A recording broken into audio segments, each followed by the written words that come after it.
Hi everybody, welcome to Crafty Peep. I am on Sweet But Twisted, an open playlist with Connie with Connie's Creative Creations and Zana with OK at Home DIY. Please go look in my description for their links as well as the playlist. This was fun. I was probably 40 years old before I knew the legend of the candy cane, and I don't know if you all know it or not, but I will be saying the legend before my video is over. I took a Dollar Tree gift bag, and now I'm cutting off the borders and going around in case I need these little peppermints, but I didn't use them after all. But what is this is a 11 by 14 canvas from the Dollar Tree, and I'm not much of a measurer, but you'll see. I probably needed to be. So this video is do as I say, not as I do.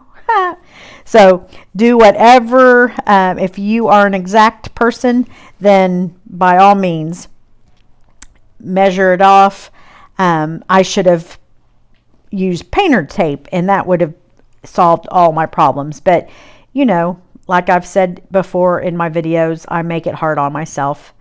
It's just one of those things that I do. It was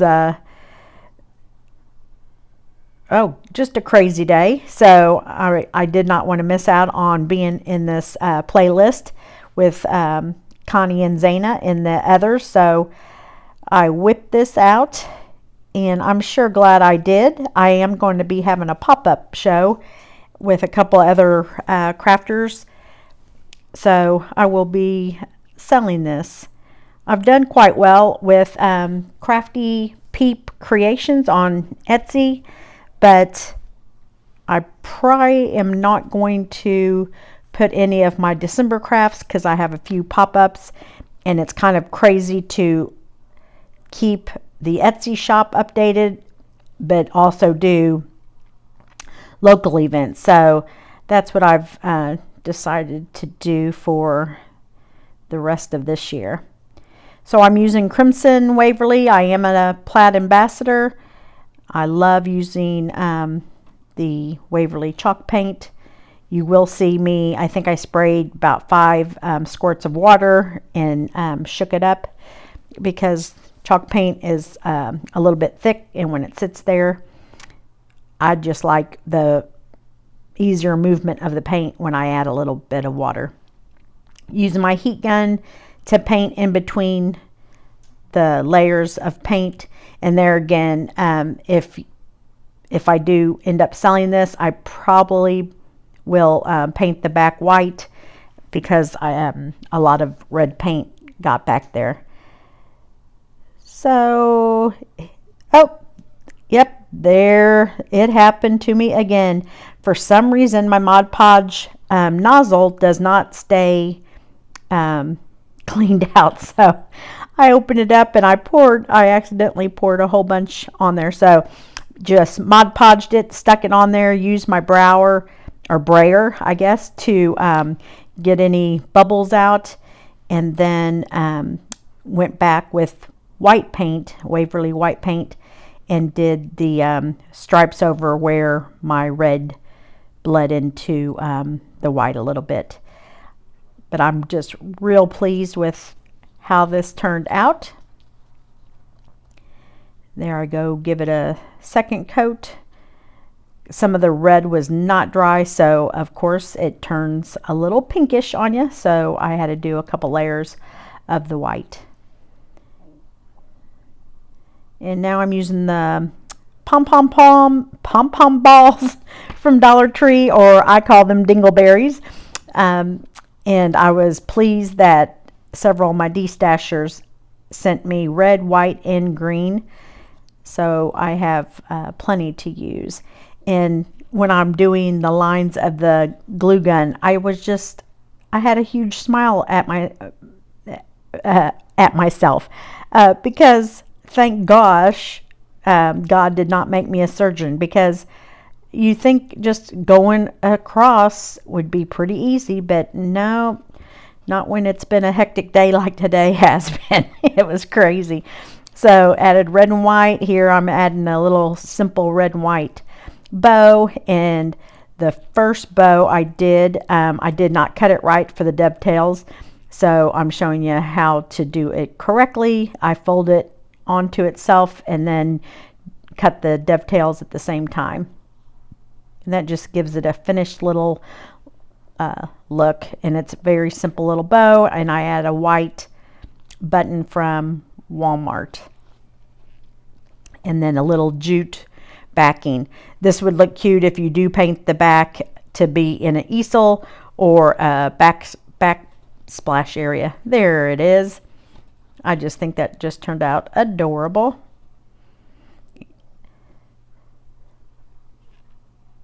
So how many, show of hands, how many did know the legend of the candy cane? I did not until I was about 40. Here I'm taking one of those little pieces of wood that comes in a 6-pack, I believe, at Dollar Tree, and a red and white striped napkin that I've already removed the plies from, and used Elmer's purple school glue. You get less bumps, but you can see from the brayer, I removed a little portion of that napkin with that white area. So I just, you'll see me take a little Mod Podge and take a little strip of that napkin and lay it over, and then you can't really tell that I made an oopsie on there. And I like using the heat gun, and that takes out the rest of, if there's any bubbles or wrinkles, it warms it back up and it is smooth. So, and then I'm taking a sanding block from the Dollar Tree, and in a downward motion you go all the way around, and it takes all the extras napkin away, and you get a crisp look. And on any napkin or scrapbooking paper, I like to put a layer of Mod Podge so it's protected for years to come. I did do it a little bit too heavy, so the napkin was pretty saturated and it took a long time to dry. So again, don't do what I do. There it goes. It finally does dry, and now I'm taking red beads that I got at Walmart for what, $5.97 for, oh gosh, I don't even know how many feet. If I had to do this over, I would start the candy cane more to the left to give it more room for the little hook to come around. So I'm just hot gluing red, white, and there I go, making the turn. So this can be a little ornament, or it can be a gift tag on an gift under your tree.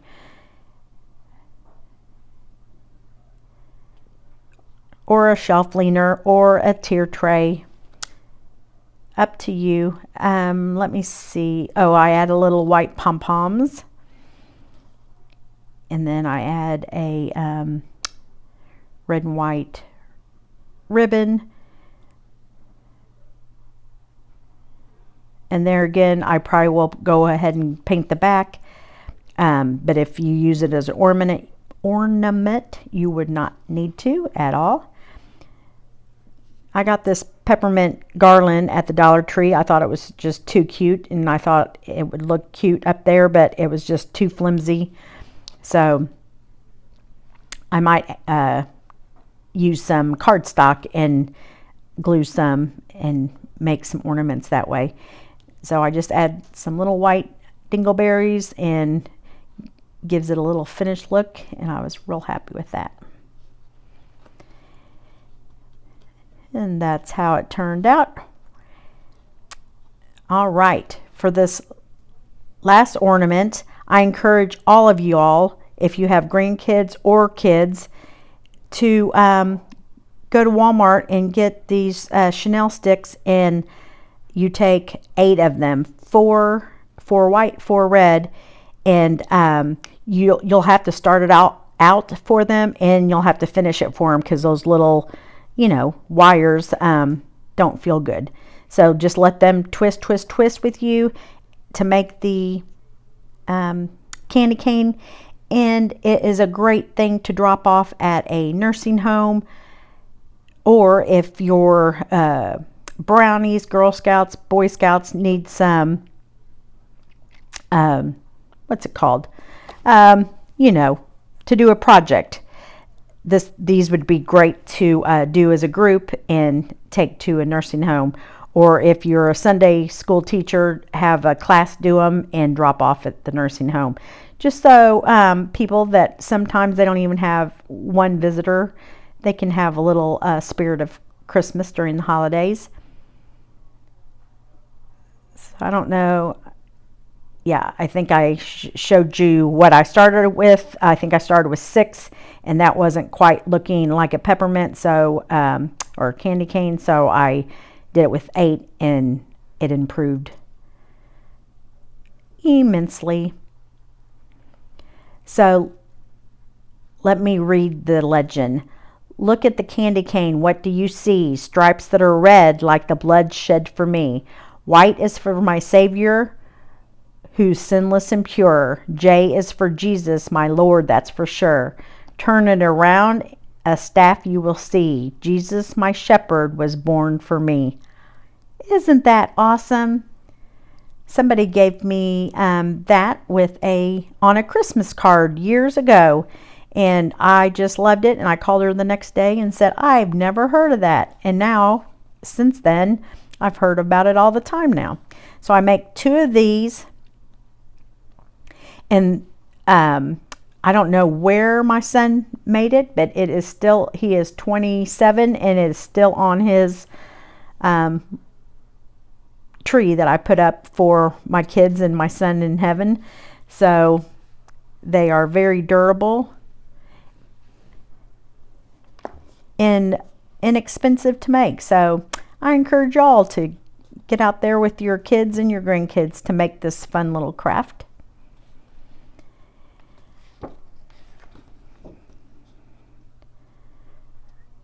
And then I take a white Dollar Tree for the dollar and wrap the chenille stem around it to make it look like little peppermints too.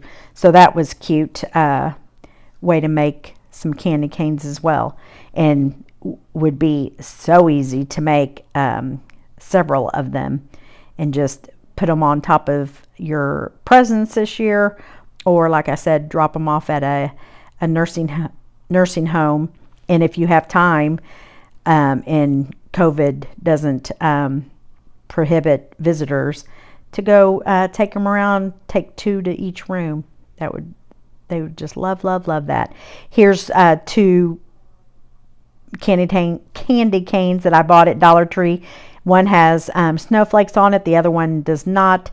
And there again, if you wanted to spend $20 and take it around to 20 residents at a nursing home, that would be so awesome. And you could print out the legend of the candy cane and tie it to the back of it, and just do random acts of kindness throughout the holiday season.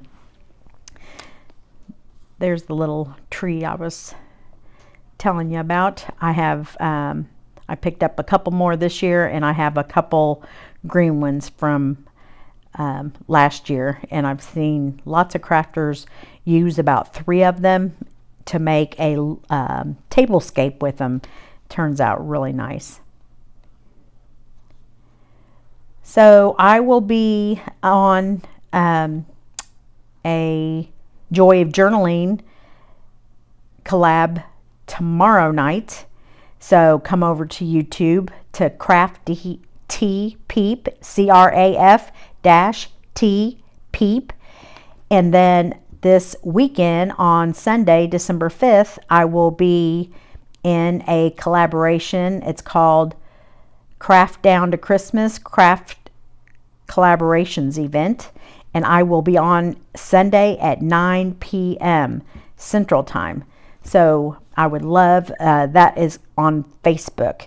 So I would love for you to come do all the things you do on Facebook to like and follow Crafty Peep, as well as come over to YouTube and subscribe. And me and Christy's Crafty Cottage started a 2-day event, weekly event called Crafty Creators Community. I would love for you to come over to Facebook and YouTube and follow and subscribe.